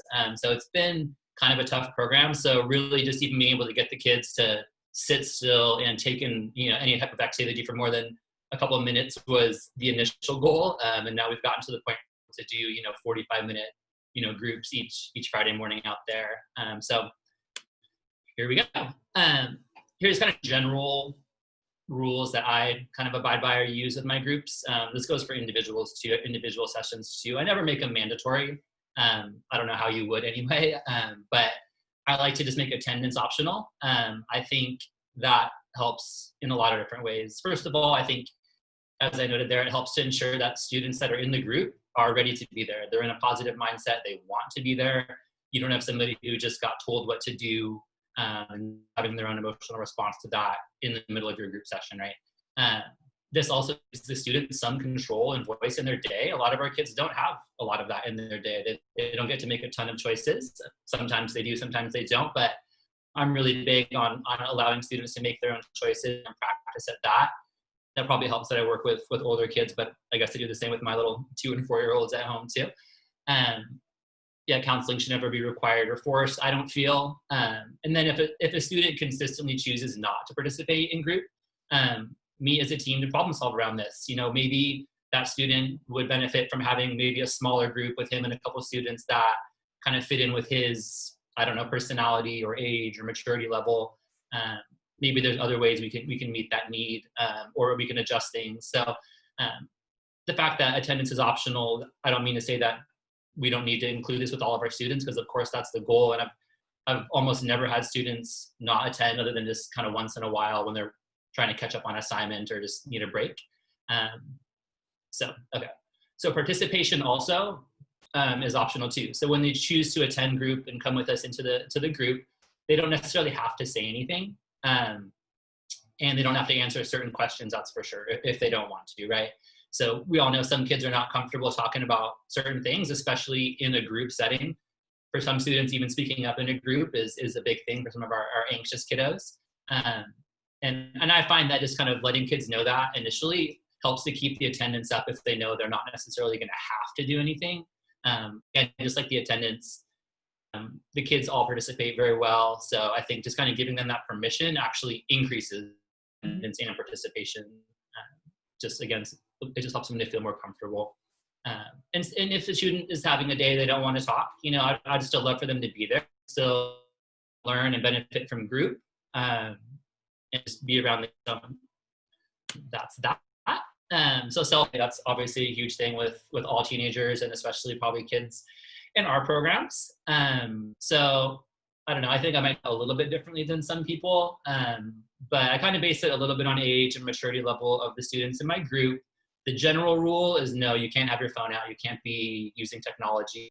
But what I do like to do is the kids like adults. So like if we're all at a meeting together, back work meetings in the same room, it's not for an adult to quickly sit down at their phone, send a quick text back. Now, again, if that's happening every minute, that's an issue. If they're picking up their phone and watching a video or showing it to somebody else, that's not okay. But if a kid quickly pulls their phone and sit back in their pocket, not a big deal about that. And as I noted here, it kind of helps them to practice managing their behaviors in a more dynamic setting than just like a black and white, I think, because life isn't always that black and white. So I like to have them just give them an opportunity to practice that self-management within the group. There are definitely times when students aren't able to manage this. It really doesn't happen too much. But when it does, those are times when we do need to, have more definitive rules for those students, which kind of brings me to my next slide, which is just kind of managing student behavior during group. So obviously kids in our program are learning how to manage their emotions and their behavior, right? That's why they're with us, or at least one of the main reasons why they're with us. And I added, especially in the group setting, right? Like even kids one-on-one, our students can have a tough time managing their behavior, their emotions, their communication. Throw them all in a group together, maybe after lunch or at 8 a.m. or whenever it is. And that can be a lot for them. So again, this is a great setting for them to practice self-regulation, social skills, in addition to learning new ones. My personal style, I don't usually bring staff in with my high school students. I like to just kind of manage that on my own. You know, all of our teachers are really busy, so sometimes that's just a nice break for the teacher to get 45 minutes to catch up on stuff. If there's ever times the teacher wants it, but with the high school students, I don't usually have any teachers or there. They're in the room right next door, so if I need to either just open a door and kind of call over there. But so far, that really is almost never necessary. Usually if students need a break, they'll kind of walk over there themselves and they kind of know where to go. So again, kind of giving them the power to take their own breaks when needed and not necessarily having staff, you know, jumping in before they even have a chance to self-regulate. I think group's a great place to work on that. I'd say too, the main reasons I would remove a kid from a group is if they're mistreating other students. That's kind of the big one, right? If they're being a little bit, you know, over talkative or distracting me, you know, I can manage that or deal with that. If they're targeting other students and getting personal, then that's usually I'll give them, you know, 1 or 2 prompts, and if they're not going to do that, then maybe we ask that student to step out of the room. With your high students, as I mentioned, that program, especially a few years ago, we had a lot of issues. So I would typically have the paraeducators and or the teacher come in with me. This year we've kind of done it kind of mixed bag. Sometimes I'll just handle all the kids, maybe one para. Sometimes all of the paras and the teacher come down in the group too, which is great. And that happens in the different portions of the group, at least some of the more, you know, certainly fun parts of the group, not, you know, staff sharing their personal stuff, but stuff. And it's a good way to kind of model for the kids, and then just us all to bond as a team. Okay. So this is a big one. So group members, I'd say this is parts of having a successful group is choosing who's going to be in the group, right? So we all have different size classrooms. Last year at the junior high, we had like 15 students. I'll have about that many at DP next year. So that, to me, that's too many to do one group. So I definitely divide those into at least 2 groups, if not 3. And then I don't just do that like black and white, like 8th graders and 7th graders. Sometimes it works that way, but it's based on kind of what the content level is going to be in the program. I mentioned, you know, some 7th and 8th graders are at such a different level when it comes to language, you know, sex, drugs, you know, all that kind of stuff. And, you know, we've got some 11-year-old 7th graders and some, you know, 14-year-old 8th graders, and make sure we're keeping it therapeutic and as school as we can within our programs. So all kind of group the kind of more, you know, mature old to talk about more things in one group, and then keep another group with the kids that are just a little bit more maybe age appropriate or innocent in that sense. Same thing at the high school, you know, there's a pretty big range between 9th and 12th graders, or there can be. And so again, they're all divided up. And that's not to say that I couldn't have a 9th grader that's with the like older group if he's like a, you know, maybe a student on probation who's got a very older group of friends that he's around and has kind of older, you know, concepts or language or vernacular. It's not as much based on age or grade as it is just kind of their personality and their style. So yeah, be very thoughtful and intentional around selecting group members. Groups can be small, you know, it doesn't have to be all, you know, 10 kids. You can do a group with, I'd say, you know, 2 sometimes is a little small, but you can do it with 2 or 3 kids, no problem. So that is that. So here's kind of the overall format or flow of how I do my groups. I'd say the general rule of thumb is to keep it consistent each week, so the kids know what to expect and can fall into a nice like rhythm or routine. I'd say at the junior high, that was probably one of the better strategies that I employed, was kind of keeping it obviously like the same day and time. I think is important, just so they know, like, there we do it Friday morning, first period. They know like that's how their day is going to start. And then in the group itself, I keep the format almost identical week to week. So again, they know what to expect. They're more comfortable, and I'm sure you guys have also, when you keep something consistent from week to week, you've got students who you'd never think that would happen, but they do. We're all kind of creatures of habit and can be kind of conditioned and trained in certain ways. So I like to use that to the group's advantage. So the first thing I'll do is I'll put the agenda on the board. I usually just mirror my computer to the big TV in the classroom, which most of us have. And I'll just kind of put what we're that day, kind of number, put, social emotional group, here's the date, and I'll put down the kind of 4 things we're going to, I'll go through the kind of 4 or 5 aspects of each of my groups. So again, I put the agenda on the board. This just helps kids to know what to expect during that group, and that helps them to feel more comfortable. With all of our kids, there's a lot of unpredictable things in their lives at school, at home, all over the place in their history. So if we can prime them and help them know what's coming, that I think goes a really long way with our students. It also helps to prime them for certain discussions or topics that are going to come up, so they can maybe start thinking about, a question that's going to be coming later in the lesson, and can be ready to respond for our students who like to kind of be proactive in that sense. And like I said, keep the format or flow of the group the same every week, and it gets them into a nice routine. Second thing I do, which I'd say is probably one of the biggest parts of group, even though it's super informal, I just kind of start by like an icebreaker question going around the group. Is one that I would staff with if they're in the group. Super light, like whatever, it's been warm out lately, so I'd say, okay, what is your favorite outdoor activity? And so I'll give them a minute to think about it, and then we'll kind of go around the group and just share, hey, what's an outdoor activity that this helps the kids to get to know each other. But more than that, it kind of helps them to, it gives every student a chance to say something, right? We all have kids who maybe talk more or less, but this kind of gives each kid a chance to have the floor. And I think, like any of us, once you've talked in a group setting, you're a little more willing to keep talking than that first kind of, vocalization, or that first little hurdle sometimes feels the high for our kids, or for, I'm sure, a lot of adults too. So that's kind of prime, breaks the ice.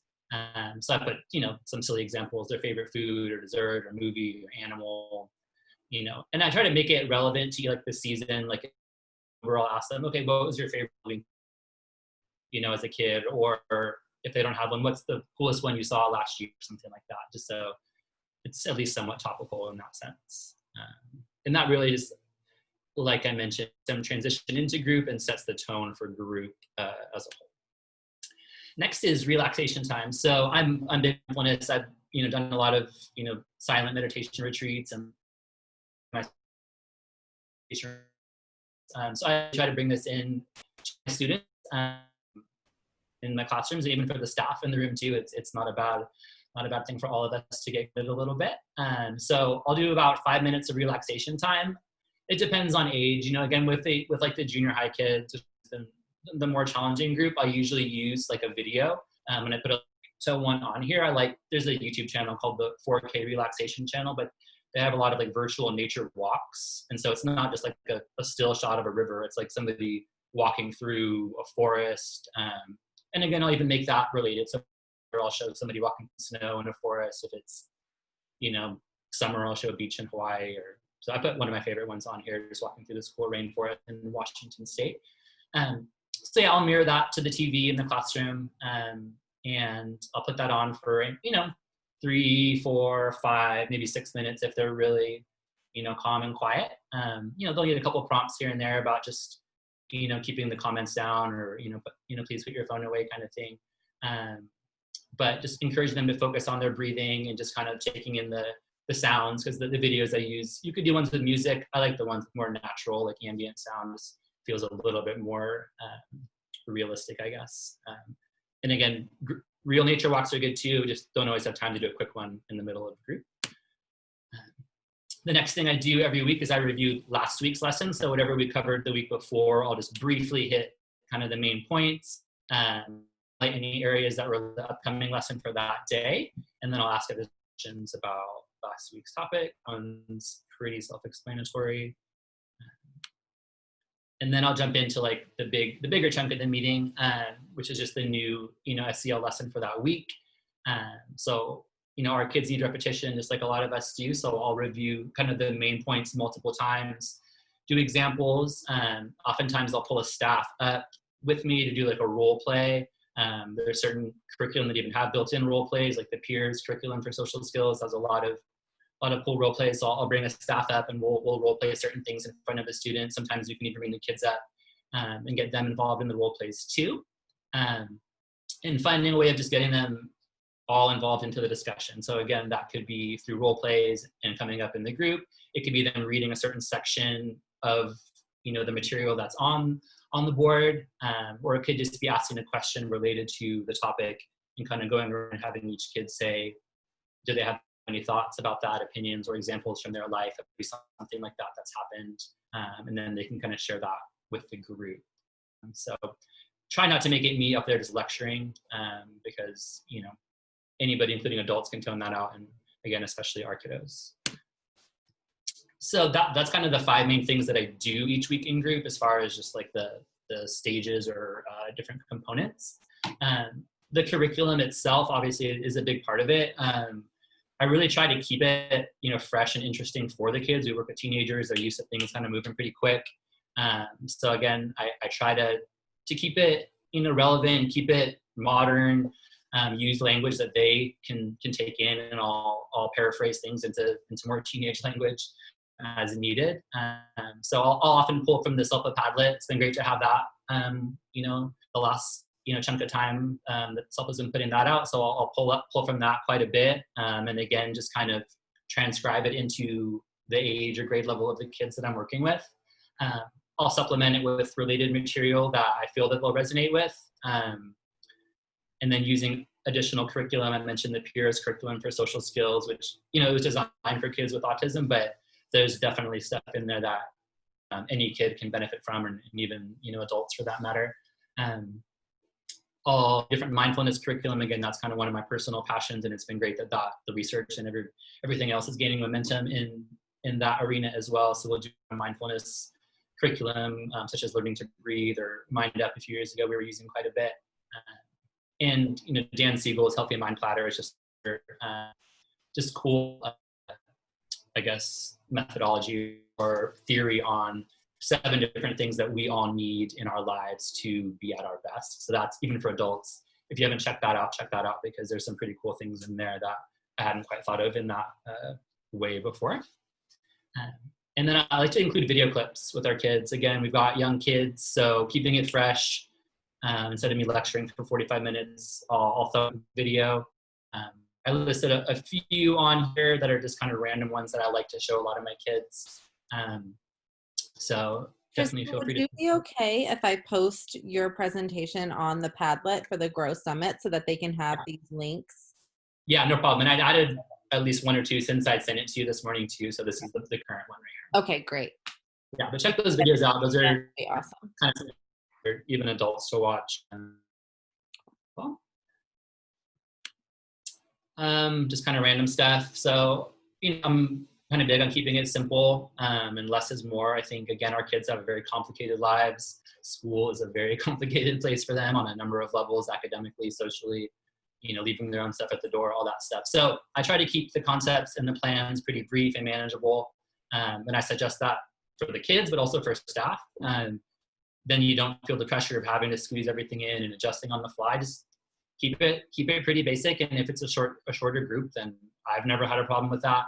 I think that is a better option than trying to squeeze everything in and rushing and feeling pressured and overwhelming students with information that they're not going to then absorb as much of if it's too much, right? We have to make it palatable for them and deliver it in the right amount. So finding other ways of having group activities with your students, I think, helps prime the kids for a good group with you, right? So if the only time you see your kids is during counseling or serious interactions, I don't think that's ideal. We're all lucky to be around our kids. It's different than normal counseling where someone would just come to your office once a week. So just finding other ways of being engaged with the kids. Like I do most of the honors outings with our kids. I'm either the main one doing it, or I definitely go along with them. We will do nature walks. A lot of our campuses back up to some cool nature spaces. I know DP does, or when I was at Cabrillo, we'd go on some walks kind of behind campus there.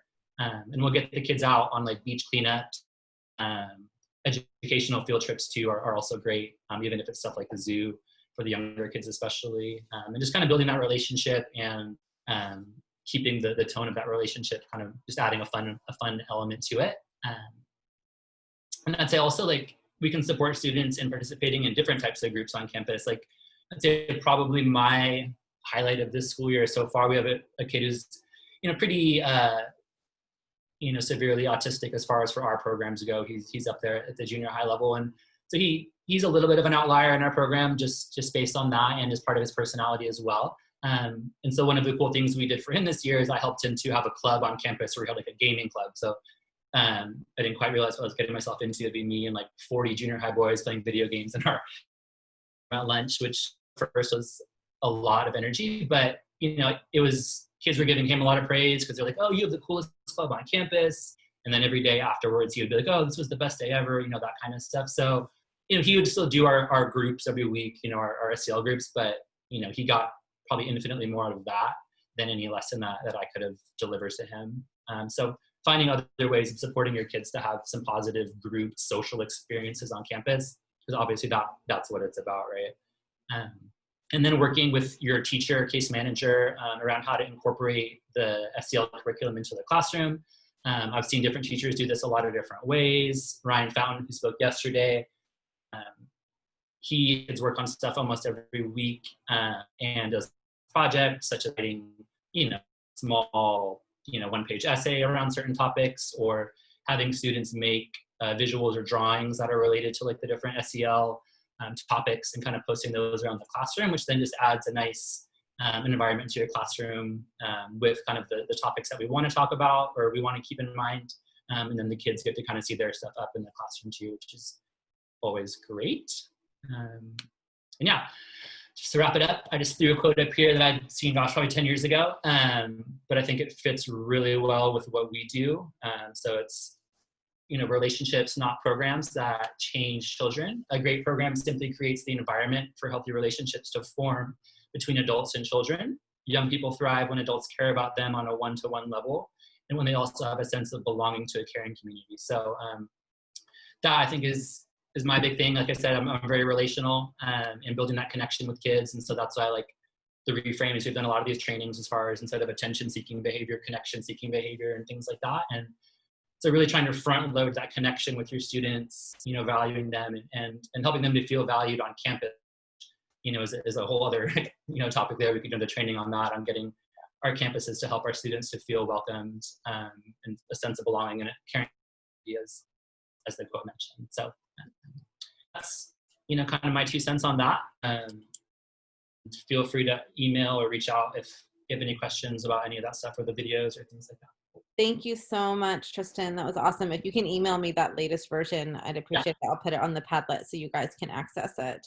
Sure. And I love that quote too, that really speaks to what we're doing too with G.R.O.W 2.0. So that was awesome. Very helpful. Does anybody have any questions for Tristan? We have about 12 minutes until 3:30. If anyone does have questions, feel free to either type them into the comments or you can unmute yourself as well. Hey, Tristan, I wanted to tell you about an app I found that we're using because we're growing butterflies and planting plants here, getting ready for a send-off. They're all behind me in their cocoons. But there's an app called iNaturalist, which allows the kiddos to be citizen scientists. And it's an app that the parents have to put on their phone. And they track butterflies or birds or plants or different endangered or not, and all the data goes up to the scientists that then track it and show migration patterns. So it's something they can do right now at home, but it also applies to what we're doing here. I don't know how many butterflies will stay here and how long, but it's a really cool thing they can do now during this distance learning mode we've got. So, and it's kind of like a club, but it's an online club. But it's a beautiful thing because they're collecting information that's going to help our planet. That's cool. Thanks, Sharon. Sure. I forgot to mention too, I don't think I mentioned it during the presentation, but it was on there, but UCLA Mindful app has a lot of good guided meditations. And what about that one is they have some in Spanish too, which is really neat for some of our population. It's harder to find that material. So it's just an app in the App Store called UCLA Mindful, just out of UCLA. That's great. Rosy, you're still muted, hon. Tristan, I just wanted to thank you. And I wanted to add something that, or jump on what you shared at the beginning where you had like a disclaimer about like kind of your theoretical orientations. And I appreciate that disclaimer. And, but I also want to note that, yes, we can have theoretical orientations, but we're all using evidence-based strategies. There's a difference between like personal experience and kind of a hunch, or it's something that makes us feel good, but we really need to be using evidence-based strategies. And one of the things that Alison and I will often refer to is, what are the definitions? So the National Institute of Health, actually as National Institute of Corrections, has a very specific definition that the federal government wants or uses for evidence-based practices, and I'm going to read it because I think it's really important for us to be grounded in that yes, we have Mind Up, we have Peers, we have School Connect, we have Second Step, we have a variety of SEL models, and where you're drawing from is going to be based on personal comfort or aptitude or just kind of direction. But overall, our decisions on how we're taking G.R.O.W or how you as a mental health therapist are leading your sessions, or as a BCBA, should be based, they have to be based on evidence-based practices. And the definition that the federal government has is evidence-based practice is the objective, balanced, and responsible use of current research and the best available data to guide policy and practice decisions, such that outcome for consumers, or for us, students, is improved. This was usually originally in the healthcare and social science fields, and evidence-based practice focuses on approaches demonstrated to be effective through empirical research rather than through simple anecdotal or professional experience alone. So even though you had that disclaimer, Tristan, you're not drawing on, rock licking therapy, right? You're using even the apps and the videos that you bring in are all in line with evidence-based practices. So like the brain game video examples are a way, or the nature hikes, you're taking that research on how to teach mindfulness practices, the importance of that, and then you're bringing in to fit the group of students that you have. And goodness of fit is a very big field of research, right? And so I just want to remind us of that, because we all have our little nuances, but the filter that we all use for our nuances is that we need to be using evidence-based practices, not just like, oh, this feels good, I'm going to do it, right? And it needs to, and the thing about evidence-based practices is we're constantly need to be consumers of evidence-based practices, right? Because evidence is always evolving. So that's why G.R.O.W 2.0 looks different than our initial rendition, which looks very different than previous approaches to ED. And like Alison and I have said from the beginning, what G.R.O.W is going to look like in 3 years is going to look very different as well. And so at one point, leeches was an evidence-based practice until it wasn't, right? So I think that I just appreciated that you did that, Tristan, but I wanted to make sure that we had that common filter for everyone. It is freezing in this office. I think Bray's trying to kick me out of here. Thanks, Rosy. Anybody else have any questions for Tristan, or any questions on today's presentation? I'm going to show you this slide. Speaking of evidence-based strategies, or practices, this is all the list of people from today that we drew from in order to create G.R.O.W 2.0. So these are a list of all the researchers or professionals in the field of neuroscience and mindfulness practices. And Tristan, thank you as well so much for your presentation today. If you guys have any questions, we can hang around. I'm happy to respond to those. You can also type them into the chat box. If not, and you're gonna be heading out, we will see you on Tuesday for our wonderful teacher presentations. They're gonna be talking about elements of the G.R.O.W model that they use in their programs, what's worked for them, maybe some barriers they've run into, and then how they're solving for those. And then we are going to be the following day delving in more to that collaborative and proactive solutions model by Dr. Ross Green on Wednesday. So if you're not registered for those already, please do so. I do have a kind of question. Yeah. When it comes, like when we're rephrasing our our words to just like incorporating that safe environment and the choices and being safe, the first thing that comes into my head is the child who is escalated and not thinking clearly will be like, well, I don't care if you're safe, or I don't want to be safe, or, you know, that kind of a thing. And so I don't know if we have something in our pocket to combat that, or if that's something we kind of want to come up with a response to. Yeah, Because I can Rosy shaking her head. And part of I think of all the funny things, well, funny, that my toddler throws out when he's in a tantrum, right? And because they're not in their executive right of their brain, and they're just in that fight, flight, or freeze, or in their emotional state where they're just spouting off. And it in those moments, really, we are creating that sense of safety by taking those deep breaths. So no, we're not really wanting to respond to those type of comments. I'm trying to think of, what does my son always say? Or even when I'm deep breathing right now, I'll do that. I'll just take some breaths when he's in a tantrum, and he'll go, stop breathing like that. Don't do that.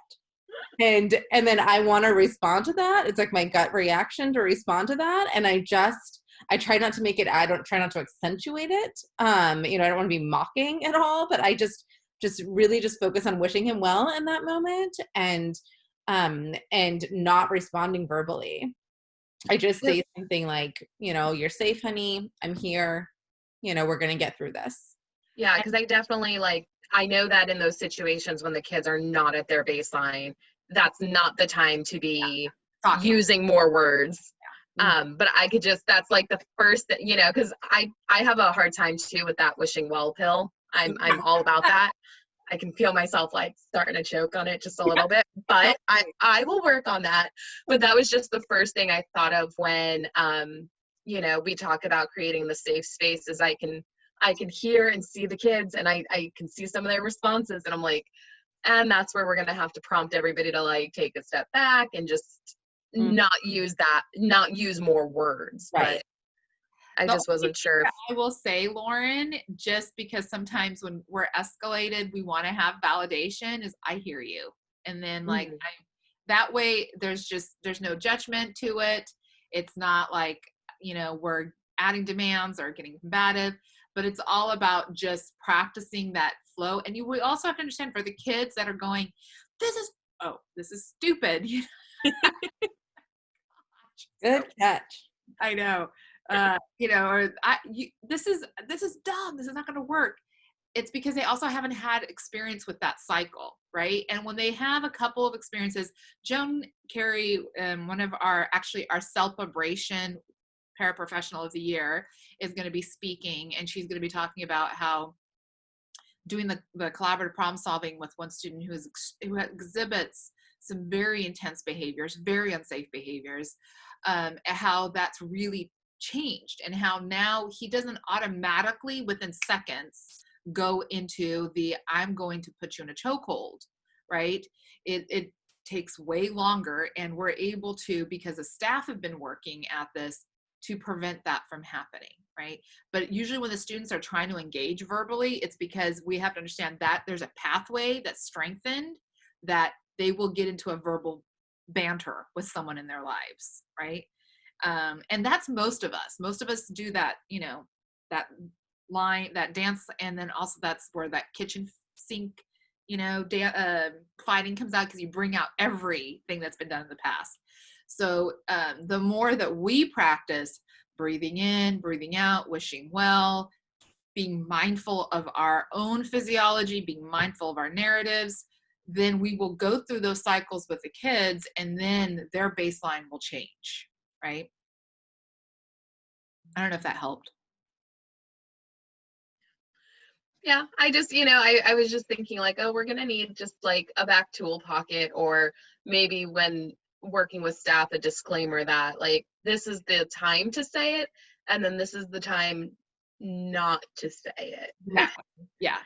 And that's why if you really have to, the best thing is just what Alison said, you're safe and I hear you. And then just engage in the breathing, right? We engage in those, proximity, the calming strategies, because it's just about getting that human off the ledge, because then if they can get into an emotional state, Then we can start validating. Then we can start empathizing. And then they'll calm down further to get into that executive state. And then we can either decide, hey, they're in a space where they can rejoin the classroom and what they're doing, or if they want to and they're ready, we'll go into, a problem solving situation, right? So, and when Alison presents more of the CPS stuff on Wednesday, we'll go a little bit more into that. But I think that if we're having to say, if you need to say something, it needs to be, I hear you and you're safe, and then you just breathe, right? And then the moment that you start noticing, okay, he keeps trying to say something and I'm having a hard time not saying something, that's when we need to opt out. Right. Because that's when we're getting triggered, right? And that's when our own sense of wanting to control the situation is being triggered. Like, we want to put a stop to that behavior, and we're addressing that tip of the iceberg, right? And we're just trying to stop it instead of really helping them get to that higher emotional state or executive state. So there's no fast tracking that. The fastest way to get there is by just maintaining our own calm, so that we can help them then to regulate themselves. And the more words we use in that process, usually the worse that outcome is. Mm-hmm. Alison, I have a question. Yeah.